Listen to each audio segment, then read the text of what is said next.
Hi everyone, in this video I'm going to inform you about what is actually an Axs or Axs Official Resale and how does it actually work.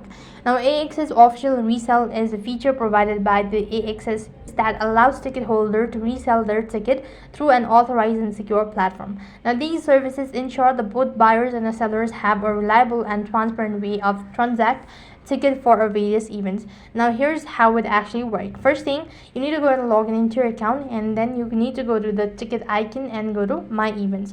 Now you need to go ahead and select the event for which you want to resell the ticket. Then you could go ahead and choose the ticket you wish to list for resale and select your asking price. After that, Axs will review your listing to ensure it meets their guidelines and all that. Once approved, your ticket will be listed on the Axs Official Resale Marketplace, visible to potential buyer. And then you could go ahead and manage your listing, adjust price, or remove ticket from the resale market. If you can go ahead and sell and transfer the ticket, and that's basically how it works. So that's what is actually an official resale and how does it works. That is all for this video. I hope the video was helpful.